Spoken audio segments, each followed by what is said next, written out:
প্রিয় দর্শক, আসসালামু আলাইকুম। আশা করি আপনারা সকলে ভালো আছেন, আমিও ভালো আছি। প্রিয় দর্শক, আমরা ভালো আছি, কিন্তু শিক্ষার্থী এবং শিক্ষামন্ত্রী উভয়ই পড়ছে চাপে এবং বেকায়দায়, এবং দেশে একটা বড় ধরনের আন্দোলন আপনারা দেখতে পাচ্ছেন, অস্থিরতা। তো সরকারও এই ক্ষেত্রে বিব্রতকর পরিস্থিতিতে পড়ছে।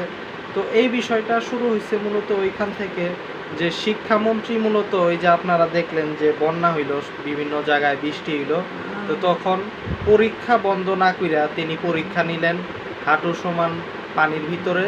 শিক্ষার্থীরা, তারা যারা এইচএসসি অর্থাৎ ইন্টার 2026 ব্যাচের যারা পরীক্ষা দিতেছে চলমান, তো তারা পরীক্ষা দিতেছেন এবং তারা একটা দুর্যোগের ভিতরেই পরীক্ষা দিল, এবং সেই পরীক্ষা স্থগিত করা সত্ত্বেও, স্থগিত করার দরকার ছিল কিন্তু সেটা তিনি করেন নাই। তিনি বৃষ্টির ভিতরে তিনি পরীক্ষা নিছেন, এরকম বন্যার ভিতরে। তো এটার জন্য শিক্ষার্থীরা ক্ষোভে ফুইসা তার বিরুদ্ধে এখন আন্দোলন। তার উপরে শিক্ষামন্ত্রীর যে উল্টাপাল্টা কথা, যে ফার্মের মুরগি, এই সমস্ত টিকটকার, এইটা সেটা, এই সমস্ত বাজে কথা বলার তো কোনো মানে হয় না। শিক্ষামন্ত্রীর কাছে শিক্ষার্থীরা যা যাবে সেটাও গুরুত্ব দিতে হবে। খালি শিক্ষকরা কি চাইলো না চাইলো, শিক্ষকরাই সব কিছু, শিক্ষার্থীরা কিছু না। শিক্ষার্থীদের কারণে আজকে আপনারা এই জায়গায়, সুতরাং শিক্ষার্থীদেরকে মূল্যায়ন করতেই হবে। এটা কোনো অ্যালাউ করার, এটা আপনাদের এই সমস্ত বাজে মন্তব্য, এগুলি সহ্য করার কোনো মানে হয় না, তাই না? এটা ভালো কথা, ঠিক আছে। এখন শিক্ষার্থীরা আন্দোলন করতেছে, এটাও সত্য যে শিক্ষামন্ত্রী কিন্তু একজন ভালো লোক, সজ্জন একজন মানুষ। শিক্ষামন্ত্রীরা আমি যতটুকু চিনি, আমার পরিচিত অনেকেই, তারা প্রত্যেকেই বলে যে শিক্ষামন্ত্রী এহসানুল হক মিলন সে একটু ভালো লোক, সে ব্যক্তিগতভাবে ভালো আচরণের দিক থেকে কোনো খারাপ না। তো ভালো কথা, কিন্তু এই ধরনের বাজে মন্তব্য শিক্ষার্থী করে উল্টাপাল্টা কথা বলার মন্ত্রীদের কোনো অধিকার নাই, কোনোভাবে এটা নাই। পাশাপাশি কিছু ছাত্রলীগ ছেলেপেলে এবং আওয়ামী লীগের কিছু গুন্ডামান্ডা, তারা এই আন্দোলনের ভিতরে ঢুকে গেছে শিক্ষার্থী সাইজা। অনেকে অলরেডি শনাক্ত হয়েছে, বিভিন্ন ভুয়া আইডি কার্ড বানায়া তারা আন্দোলনে গিয়া ওইখানে উগ্রবাদী কর্মকাণ্ড, উস্কানিমূলক কর্মকাণ্ড তারা করছে, এগুলির প্রমাণ পাওয়া গেছে। সব কিছু মিলে এই যে অবস্থা, এই বিষয়ে আজকে প্রিয় দর্শক আমার এই আলোচনা। তো প্রিয় দর্শক, প্রথমে বলি শিক্ষামন্ত্রীর ভুল, যে ফার্মের মুরগি হোক, ব্রয়লার মুরগি হোক, কিংবা পাকিস্তানি মুরগি হোক, যেটাই হোক, কিংবা কক মুরগি হোক, কিংবা মুরগি না বাদ দেন, ঈগল, কাক, যেটাই হোক, যা মন চায় তাই হোক, মুরগি যেহেতু পাখি প্রকৃত অর্থে, সেহেতু অন্য পাখির উদাহরণ দিলাম। এই শিক্ষার্থীরা না থাকলে আপনি আজকে মন্ত্রী হইতে পারতেন না। আপনি আজকে কই থাকতেন সেটা আপনি চিন্তা করে তারপরে শিক্ষার্থীদেরকে উল্টাপাল্টা কথা বলবেন। যে কারণেই হোক, আপনার বিরুদ্ধে অবশ্যই আন্দোলন করার অধিকার আছে তাদের। কারণ আপনি কেন বন্যার ভিতরে হঠকারী সিদ্ধান্ত কেন নেবেন? কিসের নকল? নকল মকল এগুলি অবশ্যই রুখবেন, কিন্তু এনে নকলের সাথে কোনো সম্পর্ক নাই। বন্যা পরিস্থিতিতে কোনো পরীক্ষা টরীক্ষা এমনিও চলার কোনো সমীচীন না। কেন আপনি বন্যার ভিতরে পরীক্ষা নেবেন? হ্যাঁ, পরীক্ষায় তারা পড়ে নাই, আচ্ছা পড়ুক আর না পড়ুক, মনে করেন আমার এই পর্যন্ত পানি, এখন আমি যত বই পড়ি, এই যে আমার পিছনে যত বই দেখতেছেন, এই বইগুলি আমি যত পড়ে একেবারে মাথা একদম খায় হলামও আমি, কিন্তু আমি আমার এই পর্যন্ত পানি আর আমি পরীক্ষা দিব, এটা সম্ভব? এটা সম্ভব? শিক্ষামন্ত্রী নিজে বসে থাকলেও আমি পরীক্ষা দিতে পারবো না, এটাই বাস্তবতা। এই কমন সেন্সটা আপনার ভিতরে থাকতেই হবে। প্রশ্ন পড়ালেখার না, প্রশ্ন হচ্ছে পরীক্ষা যে অবস্থায় নিছেন সেই পরিস্থিতির প্রশ্ন, যে আপনি কেন বন্যার ভিতরে পরীক্ষা নিলেন, তাই না? আর প্রশ্ন আরও কিছু ব্যাপার আছে, সেখানে নাকি ফিজিক্সের কি প্রশ্ন ভুল, অবশ্য শিক্ষামন্ত্রী সমাধান দিয়েছে 6 নম্বর 7 নম্বর যে প্রশ্নটা ভুল, সেটা অতীতের যারা তারা করছে। অতীতের তাদেরকে বদলাইলেন না কেন? তাদেরকে আপনি বদলাইলেন না কেন? কেন অতীতের সরকারের লোকদেরকে আপনি প্রশ্ন করতে দিলেন? তাদের প্রশ্ন বাদ কইরা আপনি নতুন লোক দিয়ে প্রশ্ন করানোর কথা। নতুন সরকার, আপনাদের মন্ত্রীদের আরও সমস্যা। আপনারা আওয়ামী লীগের দোসর যারা সচিবালয়ে বসে আছে, বিভিন্ন অফিস আদালতে বসে আছে সরকারি, তাদেরকে আপনারা ছাঁটাই করেন না কেন? এতই কি লোকের অভাব যে তাদেরকে ছাঁটাই না কইরা পুরাতন লোকরে দিয়ে প্রশ্ন করাইতে হইব? ওদের সাথে এমন কি প্রীতি? আওয়ামী লীগ প্রেম কি দূর হয় না আপনাদের ভিতর থেকে? এগুলি বাদ দেন। তাই এটা ভুল হয়েছে আপনার, যাই হোক সমাধান করছেন, ঠিক আছে। কিন্তু আরেকটা বিষয়, যে শিক্ষার্থীদের কাছে ক্ষমা প্রার্থনা করলে ভালো হয়, কারণ এই ধরনের বাজে কথাবার্তা এগুলি না বলাই ভালো। আর দ্বিতীয়ত এবার আসি শিক্ষার্থীদের বিষয়ে। শিক্ষার্থীরা, বাবারা, আমি তোমাদের সিনিয়র মানুষ, আমি এইচএসসি ইন্টার 2024 ব্যাচের একজন শিক্ষার্থী এবং আমি বিপ্লবী সময়ের একজন শিক্ষার্থী। আমিও আন্দোলন করছি একটা সময়, এবং আন্দোলন করার পর তোমরা জানো যে পরীক্ষা নিয়ে আমাদেরও অনেক এরকম ক্রাইসিস হয়েছিল, পরীক্ষা হবে কি হবে না, নানান। তো সরকার তখন পরীক্ষা নেয় নাই, এটা সবাই জানে। তো 2026 সালে এখন তোমরা পরীক্ষা দিতেছো, শুভকামনা। আর পাশাপাশি এখন তোমরা পরীক্ষা দিতেছো, এটা শিক্ষামন্ত্রীর একটা ভুল ঠিকই, কিন্তু শিক্ষামন্ত্রীর লোকটা আসলে খারাপ না, লোক ভালো। তোমরা এত যেটা যৌক্তিক সেটা নিয়েই তোমরা কথা বলো যে পরীক্ষা বাতিল করে দেন বা কিছু। শিক্ষামন্ত্রী আবার বলছে যে প্রয়োজনে আমরা পরীক্ষা এটা বাতিল করে নতুন করে নিব। তো বলছে ভালো কথা, ঠিক আছে, লোক ভালো, এমনি একটু মিস্টেক হয়েছে, এটা স্বাভাবিক।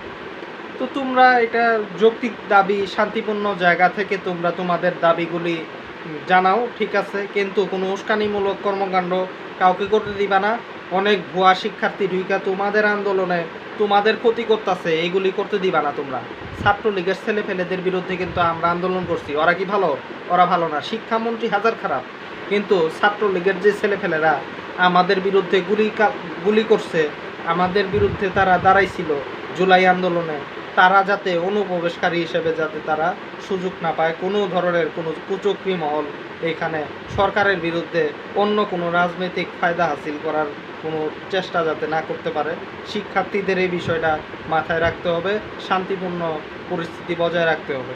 আর শিবিরের উপরে দায় চাপায় দিতেছে কেউ কেউ, এনসিপির কেউ, বিভিন্ন মহলের বিএনপির লোকেরা। আরে প্রথমত সরকারে আছো তোমরা, তোমরা কেন শিক্ষার্থীদেরকে বাজে কথা বলো? শিক্ষার্থীদেরকে বাজে কথা বললে যে তোমাদের কি হইতে পারে তোমরা এটা চিন্তা করো না? শিক্ষার্থী জিনিসটা অনেক কঠিন। হাজার হাজার শিক্ষার্থী, হাজার হাজার শিক্ষার্থী, বেশি নাই, শিক্ষার্থীরা নাইমা আসলেই তোমাদের অবস্থা টাইট হয়ে যাবে। তাই শিক্ষার্থীদেরকে খেপানোর কোনো মানে হয় না সরকারের। যত পারা যায় চুপচাপ থাইকা ঠান্ডা মাথায়, এই আমাদেরই তো সন্তান, শিক্ষামন্ত্রী তো বলছে, ওই সন্তান যখন আপনার সাথে রাগ করে তখন আপনি কেমনে ঠিক করেন, কেমনে আপনি হ্যান্ডেল করেন? সন্তান যে আপনি লজেন্স ধরায়া, আপনি চকলেট ধরায়া হ্যান্ডেল করেন, ওইভাবেই হ্যান্ডেল করতে হইব, আমার একদম পরিষ্কার কথা। আর পাশাপাশি কোনো ধরনের কোনো উস্কানি এগুলি কারো পক্ষ থেকেই কোনো কিছু করা হবে না। আর এনসিপির কিছু ছেলে পেলে তারা বলতেছে শিবিরের লোকেরা, আরে বেটা তোরা বেটা উস্কানি দিতেছো, তোমরা বেটা সরকারের বিরুদ্ধে কথা বলতেছো, ভালো কথা, তাইলে আবার শিবিরের উপরে দায় চাপাওকে, জামাতের উপরে দায় চাপাওকে, এগুলির কোনো মানে হয় না। তোমাদের নাসির উদ্দিন পাটোয়ারি, হাসনাত আবদুল্লাহ, তারা গরম গরম বক্তব্য দিতেছে, আর দায় চাপাও। এই দায় চাপানোর রাজনীতি বাদ দাও। আন্দোলনে, শিক্ষার্থীদের আন্দোলনে তো অনেককেই দেখলাম গরম গরম বক্তব্য দিতে। গরম বক্তব্য সবসময় ঠিক না, পরিস্থিতি বুঝতে হয়, রাজনীতি করতে হইলে সব কিছুই বুঝতে হয়। আমি একজন শিক্ষার্থী, জুলাই আন্দোলনকারী, কিন্তু আমি আপনার রাজনৈতিক বিষয় নিয়ে কথা বলার কারণে রাজনৈতিক পরিস্থিতি বুঝি। এই আন্দোলনকে আমি ওইভাবে সমর্থন করবো না কোনো দিনও। আমার এই বুদ্ধি আছে, আমি যাতে মাতাল তালে ঠিক, যে বর্তমান তারেক রহমান সরকার একটা বিব্রতকর পরিস্থিতিতে পড়ে, এরকম কোনো কর্মকাণ্ডকে আমি সমর্থন করি না, এবং আমি শিক্ষামন্ত্রীর পদত্যাগকে সমর্থন করি না।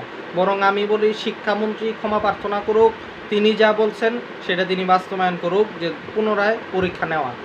আর পাশাপাশি প্রশ্ন নম্বর যে সেটা সমাধান করবে, 6 নম্বর 7 নম্বর প্রশ্ন তোমাদের বিজ্ঞানের ফিজিক্স পরীক্ষায় সেটা ভুল হয়েছে, সেটা নাম্বার দিয়ে দিব, ঠিক আছে। আর শিক্ষামন্ত্রী এনে দোষী না, এনে এককভাবে পরীক্ষার যে বিষয়টা, ওইনে কর্মকর্তারা, মাঠ পর্যায়ের যারা বিভিন্ন বোর্ডের ভিতরে বসে আছে তারা দোষী। কারণ এই যে শিক্ষামন্ত্রী যেমন আওয়ামী লীগ কিংবা বিগত সরকারের লোকদেরকে দিয়ে প্রশ্ন করাইছে, তাদেরকেই মাঠ পর্যায়ে রাখছে কাজ করার জন্য, তারাই করছে স্যাবোটেজ। তারা মাঠ পর্যায়ে এগুলি দেখবো না, দেখা তারা পদক্ষেপ নিব। শিক্ষামন্ত্রী কি সবসময় সব জায়গায় পদক্ষেপ নেয়? তিনি তো উচ্চ লেভেলের, তাহলে তারা কেন পদক্ষেপ নেয় নাই? তারা চাইছে শিক্ষামন্ত্রী বিতর্কিত হোক, একটা শিক্ষার্থীদেরকে খেপায় তোলার জন্যই তারা চাইছে। মনে রাখতে হবে এই সরকারের যে সচিবালয় আছে, সরকার শুধু সংসদ আর মন্ত্রিসভা পর্যন্ত সীমাবদ্ধ, কিন্তু সচিবালয় পুরাটাই আওয়ামী লীগের। এসটি ইমামের যে প্রশাসন, সেই প্রশাসন এখনও বিএনপির সময় চলতেছে। বিএনপির নিজস্ব কোনো আলো তো নাই, প্রশাসন তৈরি করার কোনো সক্ষমতা এখনও তৈরি হয় নাই। মাত্র 4 মাস চলে, 4 মাস, অথচ প্রশাসন সাজাইতে পারে নাই। সচিবালয়ে এখনও আওয়ামী লীগ গিজগিজ করে। মনে আছে শিক্ষা মন্ত্রণালয়ে কিন্তু একটা সমস্যা আছে। শিক্ষা মন্ত্রণালয়ে বিশ্বাস, কুমার দাস এরা ভরা, এদেরকে নিয়োগ দিয়েছিল আওয়ামী লীগ, এবং দীপমণি, তারপরে হচ্ছে নওফেল, তারপরে নুরুল ইসলাম নাহিদ। এদের সময়ে আওয়ামী লীগের সরকারের সময়ে এই সমস্ত একটা হিন্দু সিন্ডিকেট তৈরি করে এই সমস্ত বিতর্কিত হিন্দু কর্মকর্তাদেরকে শিক্ষা অধিদপ্তর সহ প্রত্যেকটা জায়গায়, আপনি প্রাথমিক শিক্ষা অধিদপ্তর দেখেন, মাধ্যমিক উচ্চ মাধ্যমিক শিক্ষা অধিদপ্তর দেখেন, শিক্ষা মন্ত্রণালয়ের নিয়ন্ত্রণে যে সমস্ত দপ্তর অধিদপ্তর আছে এবং অন্যান্য মন্ত্রণালয়, স্বরাষ্ট্র, তারপরে অন্যান্য সচিবালয়ে বলা যায় যে আওয়ামী লীগের সময় হিন্দুত্ববাদীদের যে একটা দাপট সেটা এখনও আছে, এবং আওয়ামী লীগের পুরা সচিবালয়টা এখনও মোটামুটি বহাল আছে। এক জায়গা থেকে আরেক জায়গায় পাঠানো হয়েছে ঠিকই, কিন্তু আরেক জায়গায় গিয়েও তো আপার লগে ওর সম্পর্ক আছে। সচিবালয়ের অনেক লোকের সাথে আপার সংযোগ আছে, মোবাইলে কথা হয়, বুঝছেন? তো এগুলি আপনাদের পাশে কাজ করতেছে, আপনাদের বিরুদ্ধে এইভাবেই স্যাবোটাজ করবে। প্রথম শিকার হলো শিক্ষামন্ত্রী। অন্যান্য মন্ত্রীরা যদি সতর্ক না হয়ে, রদবদল মানে এই না যে এক জায়গা থেকে আরেক জায়গায় ট্রান্সফার করবেন। আওয়ামী লীগের একটা সচিব, তারা আপনি কুড়িগ্রামের থেকে সিলেট পাঠায় দিলে ওই সিলেটে গিয়েও আকাম করব। এইটার নাম রদবদল না। রদবদল হয়েছে এটা, যারা আওয়ামী লীগের তাদেরকে বরখাস্ত করেন আর আপনাদের লোক নেন সরকারে। আপনাদের লোক কেন নেন না? এই জন্যই তো ধরা, এই জন্যই তো বিশ্বস্ত না। তারা আপনাদের বিরুদ্ধে স্যাবোটেজ করবে, বলবেন একটা, করবো আর একটা। মাঠ পর্যায়ে কাজটা কিন্তু তাদের, সচিবদের, বিভিন্ন দপ্তরের কর্মকর্তাদের, বিভিন্ন বোর্ডে যে সরকারি কর্মকর্তারা বসে আছে তাদের। এইভাবেই কিন্তু ধরা খাবেন। আমি মন্ত্রীদেরকে বারবার বলছি যে সরকার গঠনের সবচেয়ে বড় চ্যালেঞ্জিং বিষয় সচিবালয়ে প্রশাসন নিজের নিয়ন্ত্রণে নেওয়া, সেটা আপনারা নিয়ন্ত্রণে নিতে পারেন নাই। এই জন্যই মন্ত্রীরা ধরা খাবেন। শিক্ষামন্ত্রী ধরা খাইছে, শিক্ষা নেন। শিক্ষামন্ত্রীর এখন উচিত কি? উচিত ইমিডিয়েটলি সমস্ত সচিবালয়ের সব কিছু অদল বদল না, বরখাস্ত করা। বরখাস্ত করে নিজের লোক নেওয়া, ওইখানে স্থলাভিষিক্ত করা বিএনপির জাতীয়তাবাদীদের। যেহেতু বিএনপি সরকার, আমি বলি না জামাত এনসিপিরে বসান, দরকার নাই। আপনাদের সরকার, আপনারাই বসান, কিন্তু আপনারা অন্য দলের লোকদেরকে বসায় আওয়ামী লীগের লোকদেরকে বহাল রেখে আপনারা কাজ করবেন, এত সহজ মনে করেন না। বুঝেন নাই? আপনারা যদি এরপরেও না বুঝেন তাইলে কিছু করার নাই। আমি একটা শিক্ষার্থী সাবেক, আমি বুঝি। আপনারা মন্ত্রী হয়ে এটা বুঝেন না, আপনাদের ধরা আপনারাই খাইবেন। চাপে পড়ছে কে? এহসানুল হক মিলন। আমরা চাপে পড়ছি বিতর্কিত সিদ্ধান্তের কারণে? না। তাই মন্ত্রীদের সতর্ক হতে হবে, শিক্ষার্থীদের সতর্ক হতে হবে। কোনো অনুপ্রবেশকারীর কোনো উস্কানিমূলক কর্মকাণ্ডে যাওয়া যাবে না। সংসদ ভবন ঘেরাও করার কোনো মানে হয় না, রাস্তা অবরোধের কোনো মানে হয় না। শিক্ষামন্ত্রীর কাছে যান, শিক্ষামন্ত্রীর সাথে যোগাযোগ করেন, ইনশাল্লাহ সমাধান হবে, এবং তিনি যা সমাধান দিচ্ছেন সেটাই। আর বিরোধী দল জামাত ইসলামী এখন পর্যন্ত কিছু বলে নাই, মিথ্যা কথা ছড়ায় লাভ নাই। শিবিরও মোটামুটি তারা প্রতিবাদ তো করবেই। শিবির একটা ছাত্র সংগঠন, তার দায়বদ্ধতা আছে। ছাত্রদের পক্ষ থেকে যেটা ন্যায্য প্রতিবাদ সেটা করবে, বাকি কোনো উস্কানিমূলক কোনো কর্মকাণ্ডের সাথে জামাত শিবির জড়িত না, এটা বাস্তবতা। তো প্রিয় দর্শক, এই ইস্যুতে আজকে এই কথাই রইল। আর পাশাপাশি মন্ত্রীদের বেফাস কথা বাদ দিতে হবে। আর মন্ত্রীরা যদি চায় যে মাঠ পর্যায়ে তারা যেটা বলে, যেভাবে চায়, তারা ভালো চায়, ঠিক আছে, সেই ভালো কাজটাই হইব, তাইলে সচিবালয়ে স্থলাভিষিক্ত করতে হইব আওয়ামী লীগের এবং হিন্দুত্ববাদী সচিবদেরকে। তাদেরকে ঘাড় ধাক্কা দিয়ে বাইর কইরা নিজেদের লোক, বিশ্বস্ত লোক বসায় সেখানে কাজ নিতে হইব, এছাড়া কোনো উপায় নাই। তো প্রিয় দর্শক, আজকে এই পর্যন্তই। আল্লাহ হাফেজ। ভিডিওটি ভালো লাগলে লাইক করেন, কমেন্ট করেন, শেয়ার করেন, এবং চ্যানেলটি সাবস্ক্রাইব করেন, এবং ফেসবুক পেজটি ফলো করেন।